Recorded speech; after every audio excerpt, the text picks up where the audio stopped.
The following program, The Jerusalem Connection, is brought to you by the Jerusalem Education Fund.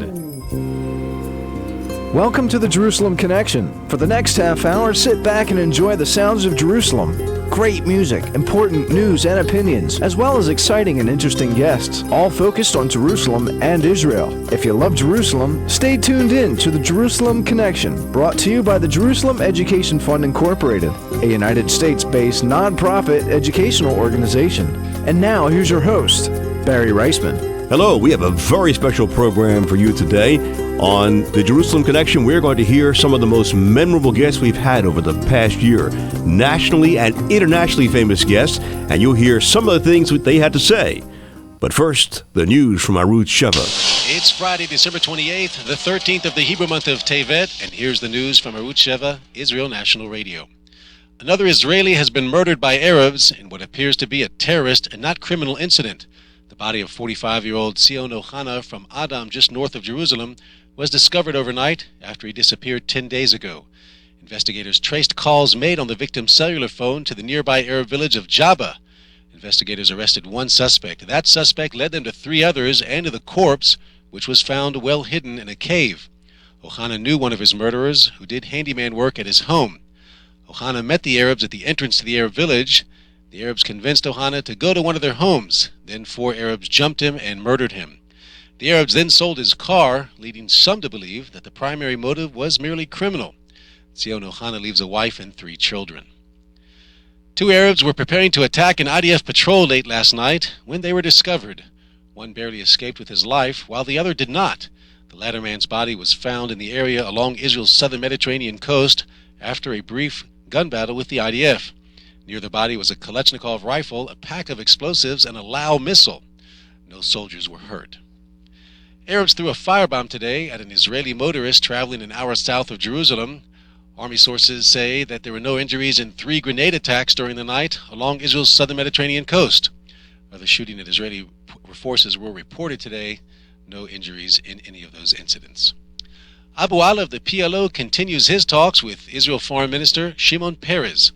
Abu Ala expressed cautious optimism that the outcome of the talks would be more Israeli concessions. He told reporters in Cairo today that no agreement has yet been reached, but he said, quote, "We are exchanging ideas about the establishment of a Palestinian state within the 1967 borders, with Jerusalem as its capital."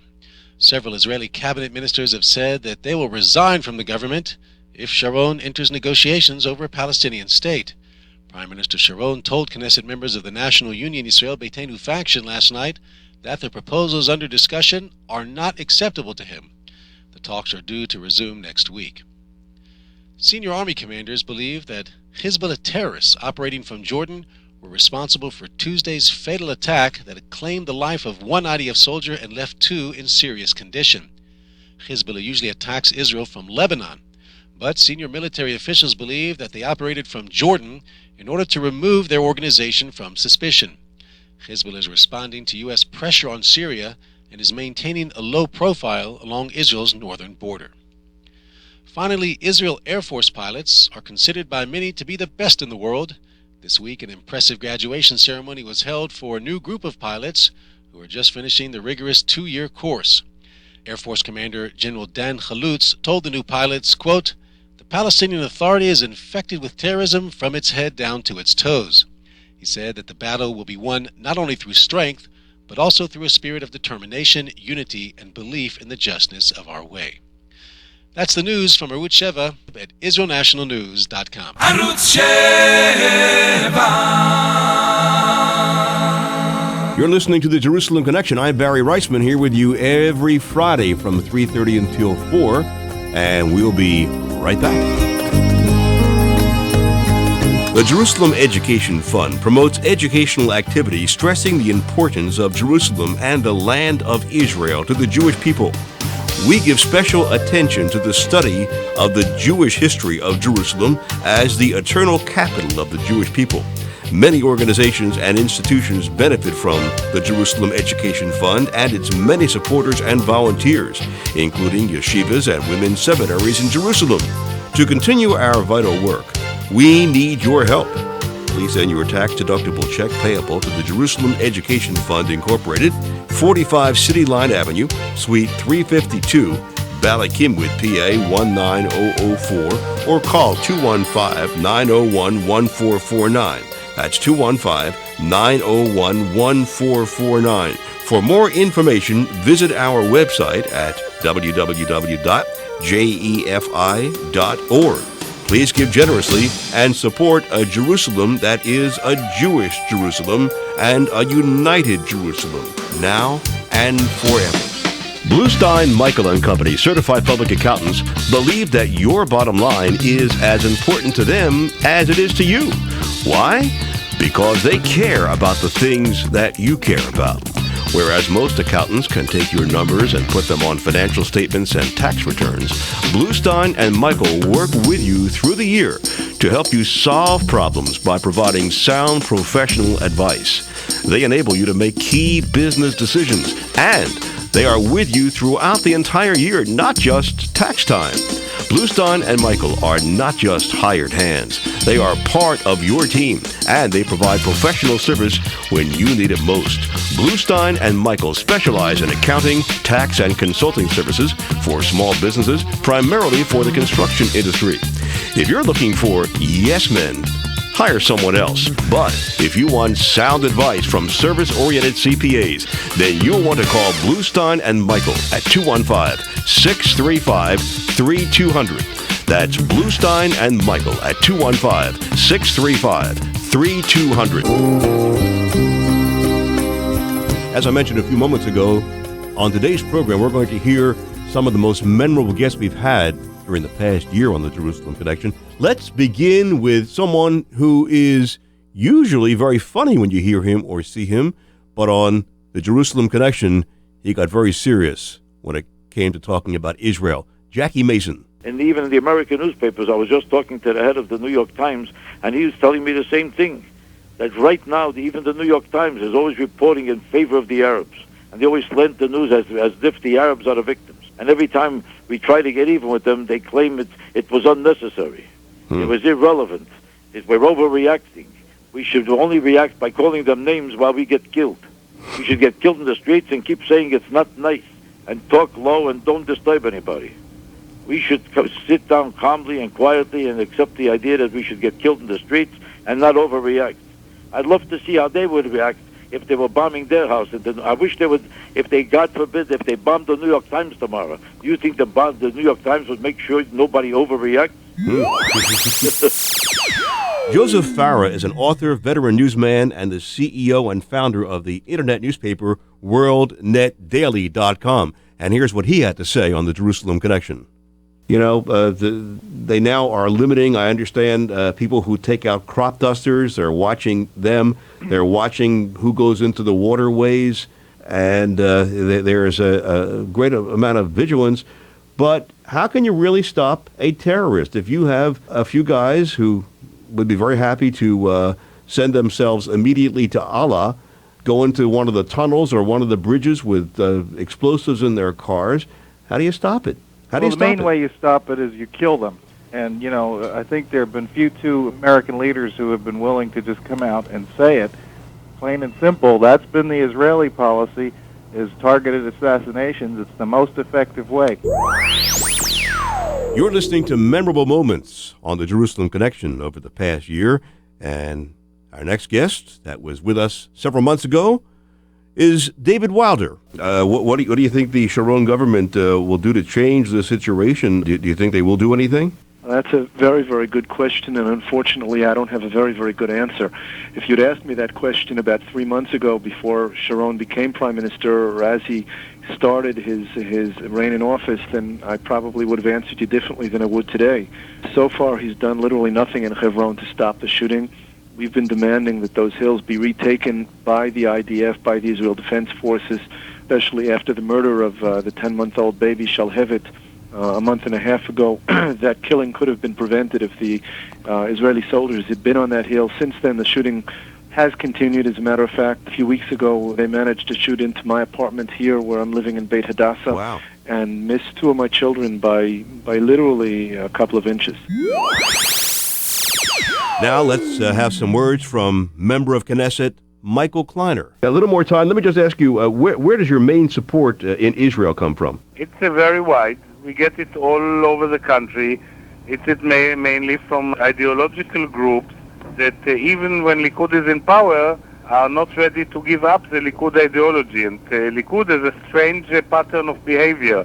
When Likud is in opposition, they say the right things. When they come to the power, they have a tendency to abandon those same principles and ideology that brought them to power. And the people who believe that the government of the Likud should live up to the election promises and to the basic principles of Likud are usually the potential for Herut.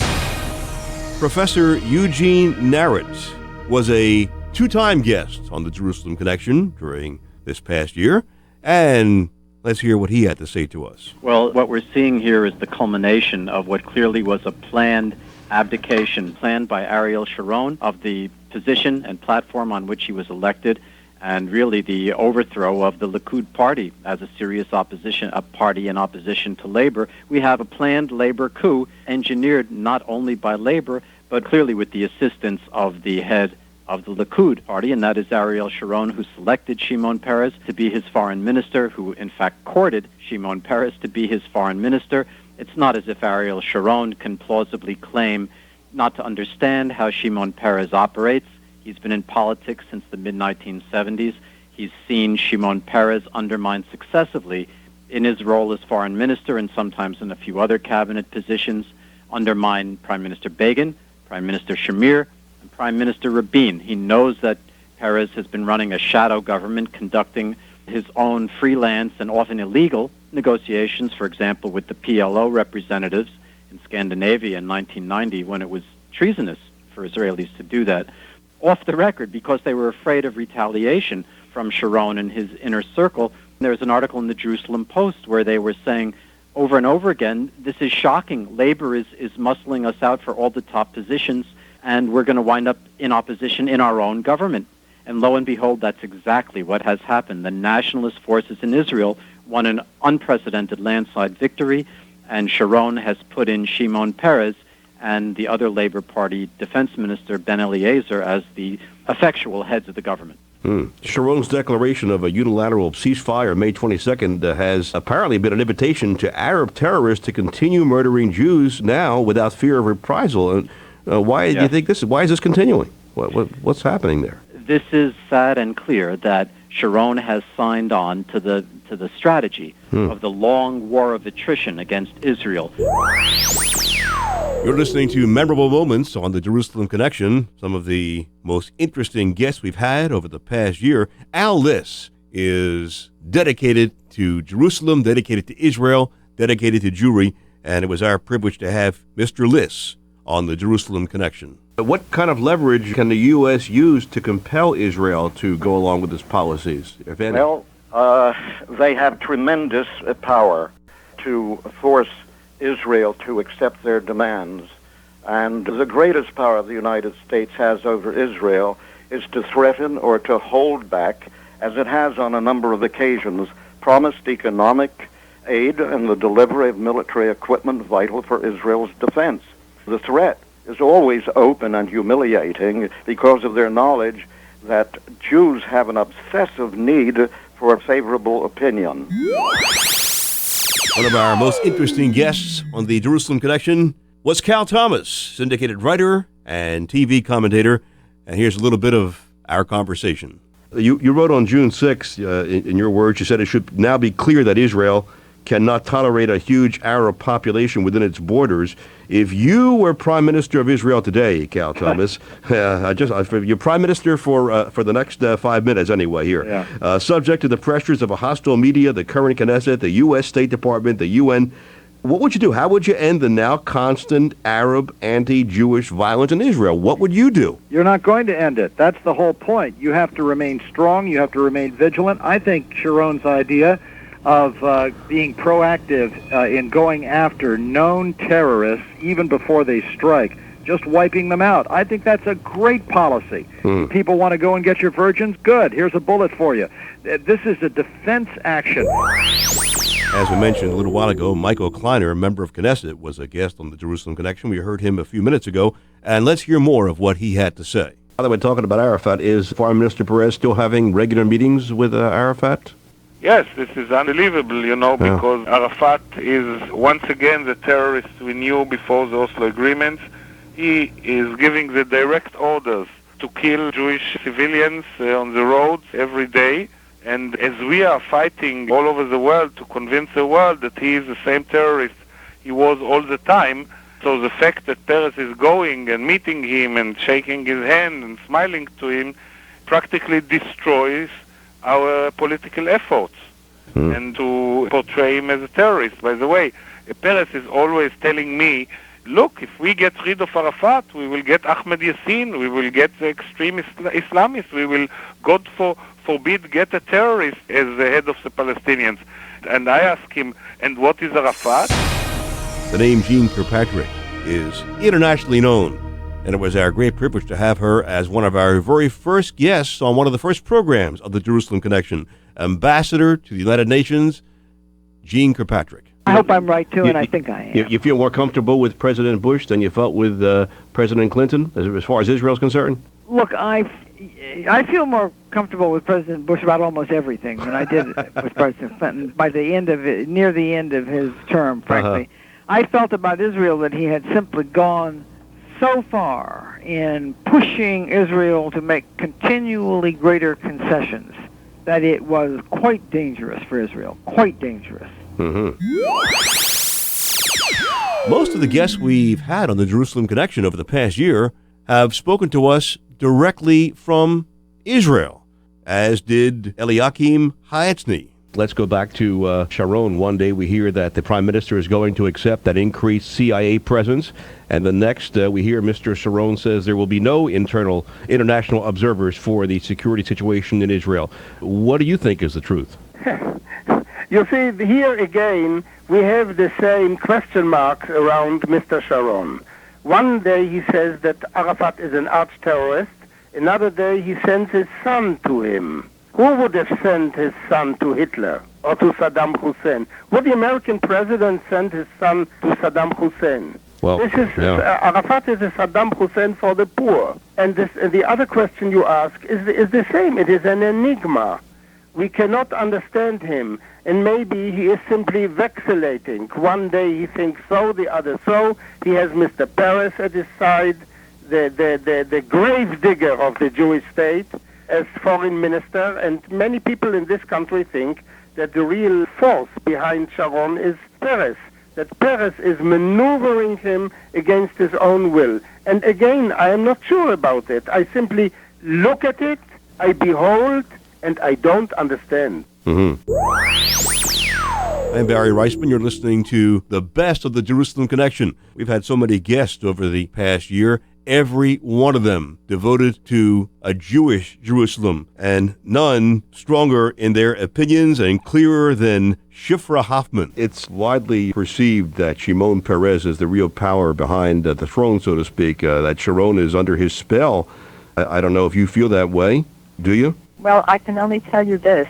Someone said, I feel like Jacob. I worked for Rachel and I got Leah. The truth is that Shimon Peres, going way back, is the real problem. He is a problem to the people of Israel because it seems that he either cannot fathom it or that he doesn't want to, that Arafat cannot be koshered. He's a murderer. He will always be a murderer, and he's giving the green light for all these murders, and that makes Peres an accomplice, and I say it openly. No Jew had dared, not only when he shook the bloody hand of Arafat, but now, even on tonight's news, he wants to even give more. He doesn't understand that the problem is not land.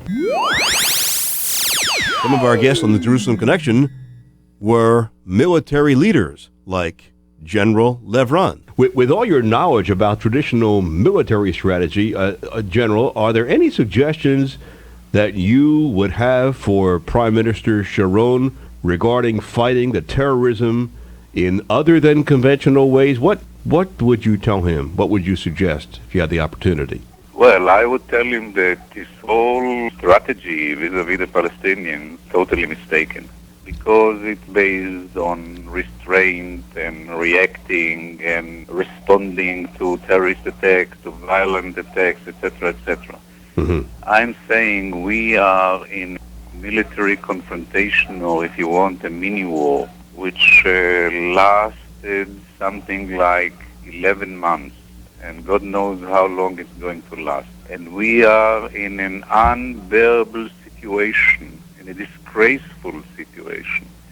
And the whole strategy of restraint, or even to react to terrorist actions or whatever, is totally failed and mistaken. We have to finish, to bring an end to this situation. How? And this is by defeating them decisively. We cannot go on with this situation. This is something, this bloodshedding, this daily bloodshedding, in this disgraceful situation which Israel cannot live with for any one more day. This is something that has to be ended. And ending means that we have to crush the infrastructure of the Palestinians. We have to go in to dismantle them from their arms and bring them down to their knees to ask for a ceasefire. Because if we don't do it, we will be forever hostages to their fighting, to their terrorism, to their violence. They have to understand that this is something which they paid dearly and should not be repeated whatsoever. If we don't do it, we are doomed. Dr. Stephen Plout is a native Philadelphian, a graduate of Central High School in 1968. His articles appear regularly in the Jerusalem Post, in Outpost Magazine, the Wall Street Journal, Middle East Quarterly, and many other major print media outlets throughout the world. And here is what he had to say on the Jerusalem Connection. Let's talk about the new year. With the start of the new year, which just began a couple of weeks ago, how would you describe the national mood in Israel? I guess I think that Israelis are still suffering from serious cognitive dissonance. Cognitive dissonance is a psychiatric phenomenon when people seem to believe two completely opposite and contradictory things. On the one hand, I think everyone in Israel realizes that what has happened over the past decade, the so-called peace process, is a sham. I don't think anyone ever really believes that it can produce anything but more violence. Yet at the same time, the public seems to favor continuing going through the motions of conducting negotiations, conducting talks with the PLO, conducting talks even with Syria. The same people who support these negotiations will also tell you, almost without exception, that they don't believe that it's going to produce anything, and that any sort of agreement that will be produced will be immediately violated, that the PLO will never comply with any agreement, that it will always be promoting violence. Yet, at the same time, people seem to be in favor of this facade continuing for reasons that I think psychiatrists will have to explain. Another interesting guest we had on the Jerusalem Connection during the past year was Bernard Shapiro. In fact, Moshe Dayan at that time turned over the Temple Mount to the Muslim officials. So the most holy site in Judaism was returned to Islam. This was not just restraint, this was foolishness. Let me, because today the Islamic authorities will not even allow a Jew to pray on the Mount, much less walk on the Mount. Michael A. Ledeen is the resident scholar in the Freedom Chair at the American Enterprise Institute. He served as special advisor and consultant to top policy officials in the Reagan administration, including to the Secretary of State, to the National Security Advisor, to the President, and to the Office of the Secretary of Defense. And he was a guest during the past year on the Jerusalem Connection. But that's normal, because only Americans and some Israelis believe that the world is simple, that peace is normal, and that you can sort everything out if only you have enough goodwill. People who study history know better. Wouldn't you expect to put them in that group of terrorists? Yeah, I certainly do. And the Western world's been terrible on this question. On the other hand, in recent years, it's been very hard for the United States to be more aggressive on Arafat than the government of Israel was. And when you had a series of Israeli leaders proclaiming that peace was at hand and Arafat was the guy and it could all be accomplished, it was very hard for the United States to say, what, are you crazy? Just last week, President Bush waived for another 6 months any sanctions against the PLO. Yes. So, well, I mean, Oslo still seems, in some sense, to be the official doctrine of the government of Israel. I mean, a lot of people got upset that Bush said that we were willing to embrace the notion of a Palestinian state, but Sharon had said it several weeks earlier. So again, it's very hard for any American government, even one as wildly pro-Israel as this administration, to be more aggressive on the Palestinian question than the government of Israel. It is kind of moot, but I'll ask it anyway. That is, do you think Israel should distinguish between the murder of a minister and the murders of ordinary people? No, I don't. Yeah. It's your feeling is that Israel should have done something quite a while ago. Do you think it's likely that government is charged with protecting the national security of the country and protecting the people of the country? And if governments get into the business of saying it's worth 7 points on a terrorist Richter scale if you kill some innocent child or mother or whatever, but it's worth 15 points on the Richter scale if you kill a minister, then in the first place it's undemocratic. Secondly, I don't know how you justify it, either legally or religiously or any other way. I just don't see that. Well, let's close our memorable moments on the Jerusalem Connection with the same guest who opened it, Jackie Mason. What do you think, American Jews? Do they have any role in this? The American Jews are just plain stupid. Yeah? The American Jews are idiots.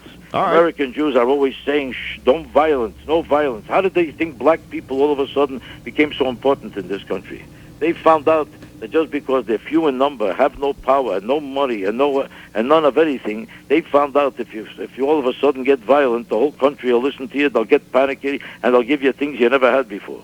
So all the white people are intimidated, and the black people who ostensibly have so little, and obviously have no power. Somehow the power of the psychological fact that they're violent about what they believe in, all of a sudden intimidated the whole white population. So and they got whatever they wanted in this life that they wouldn't have gotten in 100 years. So this is a good formula, you're saying? This is a good idea. That's the only formula when people don't listen to you and they don't accept your demands when you're 100% right. The blacks were 100% right. Let's be honest about it. They've never had equality in this country. I don't say that now they're not going overboard. They're going overboard and committing violence now when it's irrelevant and unnecessary. But the violence they committed in the beginning, they were 100% right in doing. Otherwise, they could have never achieved it. So what do you want to see American Jews do? You say they're stupid. What do you think? I say they're stupid because they're not supporting the new policy of Sharon. Well, it's been a great year of guests for the Jerusalem Connection. You heard a few of them on today's program, and I can promise you this, there will be a lot more during the coming year here at WNWR.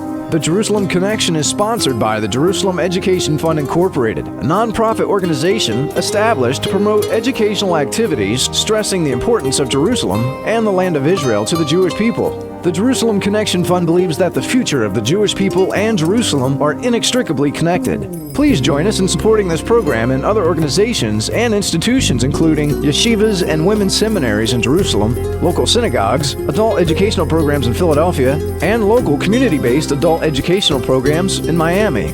Send your check, payable to the Jerusalem Education Fund Incorporated, 45 City Line Avenue, Suite 352, Bala Cynwyd, Pennsylvania, 19004, or call 215-901-1449. For more information, please visit our website at www.jefi.org. And tune in again next week at the same time for the Jerusalem Connection. The preceding program was brought to you by the Jerusalem Education Fund.